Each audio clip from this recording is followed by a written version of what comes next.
nakita po ng aming team, no?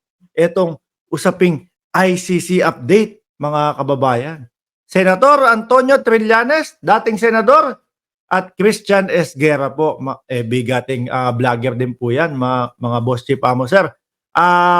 Sir Christian S. Guerra, ako'y magpapaalam dito sa video mo, pahiram po, nang maipalabas namin at maipakita namin, maipaalam namin sa aming mga viewers, no, kung ano na po ba ang ICC update. Eto po, mga bossing. Alam ko marami nagtatanong sa inyo niyan eh. Yeah. Ano po daw ba yung tanong? Ulit ha? Eto. Kakaalam nyo, sa basa ninyo, malapit na bang lumabas yung arrest warrant? Ayan. Arrest warrant po ng International Criminal Court, mga bossing, ha? Okay. Alam ko marami nagtatanong sa inyo niyan eh. Yeah. Mamaya, off the record, sabihin ko sa'yo. Naku, off the record daw sasabihin, mga kababayan, no? Sa off the record daw, eto ang basa ko dito, off the record sasabihin yung mismong petsa o yung mismong buwan kung kailan ilalabas yung arrest warrant po kay dating Pangulong Duterte, kay Bungo at kay Bato de la Rosa, mga kababayan. Ayan, no? Off the record sasabihin yung petsa o buwan. On the record po, Sen. Sige. Okay. On the record, sasabihin natin, antay lang tayo. Ayan. Alam niyo po, mga kababayan, ako ho, ganito ang aking paniniwala dyan. Sila Senator Trillanes, alam niyan, may pakikipag-usap yan sa International Criminal Court. Sinasabi sa kanila, mga bossing, no? Kung kailan talaga posible. Pero sa atin po, mga bossing, talagang mag-aantay lang tayo. Bakit ho? No? Siyempre, biglaan nga po no? Hindi po pwedeng ilantad sa atin. Ito, sa petsa ng December 25, alas 2 ng tanghali, lalabas at isa-serve kasama si General Torre. Uy, bakit may General Torre? Mamaya po, pag-uusapan natin yan. Hindi po pwedeng ilabas yung ganon. Kasi, hindi nagtago na agad. Di ho ba? Nagtago na ho agad sila. Naku sabi, ganitong petsa daw. Paghandaan na ho natin. Yun niyang hindi pa alam na ipapa-aresto siya Hindi pa alam kung ipapahuli siya Nagtago na agad si Harry Roque. Eto pa kaya, mga kababayan, ICC. Di ba? Nasaan na kaya si Harry Roque? Baka magkasama na naman yung si A.R. de la Serna. Tuloy po, Sen. Antay na tayo this long, wala na mawawala sa atin. Pero ito is isasabihin ko, no, Christian. Nung second quarter, they were ready to file the application for warrant. Yung second quarter of the month, of the year. They have enough yung tinatawag na probable cause.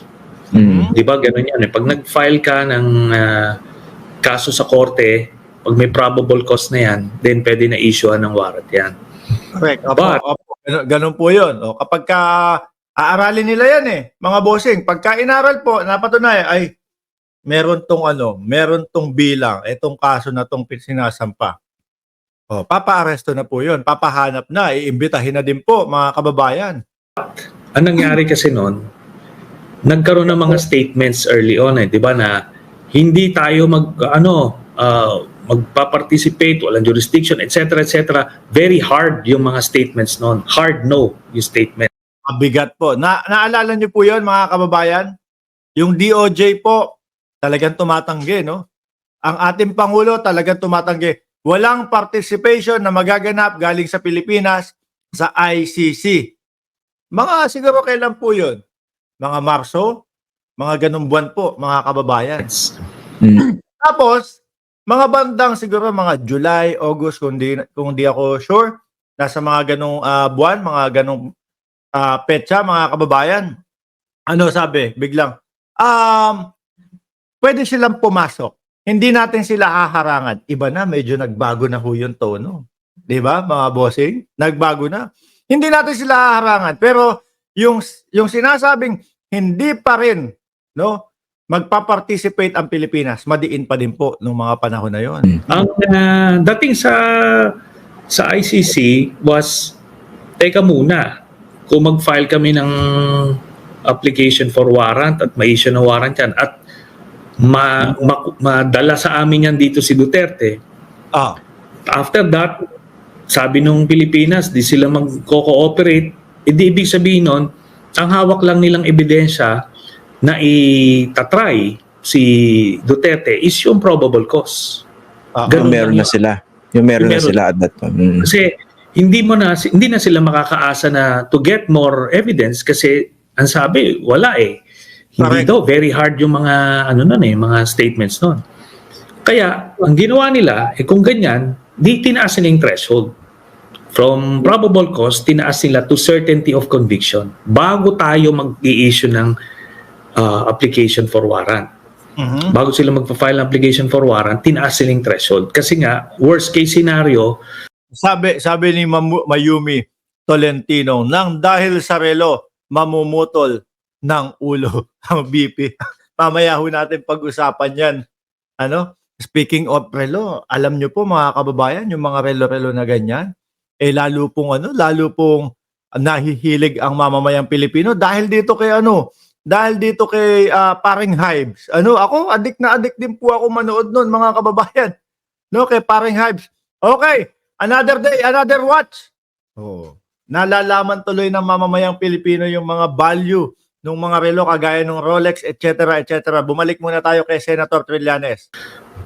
kung ready na tayo, certainty of conviction, mag-issue ng warrant, madala dito yan, magsimula yung trial, kahit hindi na mag-cooperate yung Pilipinas, meron na silang ebidensya at hand to convict Duterte. Ganun ang nangyari, and that decision was made noong second quarter. Parang tumutugma ho ito mga kababayan doon sa sinasabi po nung attorney, attorney of counsel po of ICC na si nakalimutan ko, Cristina Conti. Ang sabi niya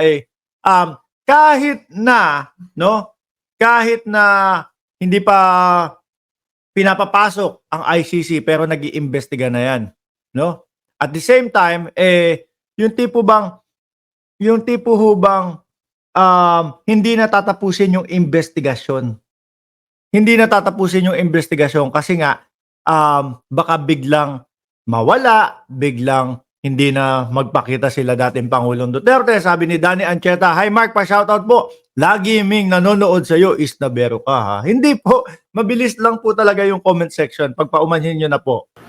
Kaya, nung nalaman natin yon nung around late June na gano'n na, ano na to? Iba na ang mangyari. So the most that they can give us was that blue notice thing when they released that nung July. Kaya ako alam ko na after nun, matagal to. Kasi certainty of conviction na yung hinahanap. But now, after ilang months, palagay ko nalagpasan na yun. Ayun. Sir Christian S. Guerra, maraming salamat po sa inyong video. Hindi man po kami nakapagpaalam in advance, pero mga bossing, kung sakali po na gusto nyong panoorin yung mismong interview po kay Senator Trillanes na ito po, puntahan nyo lang po doon sa channel na Christian S. Guerra.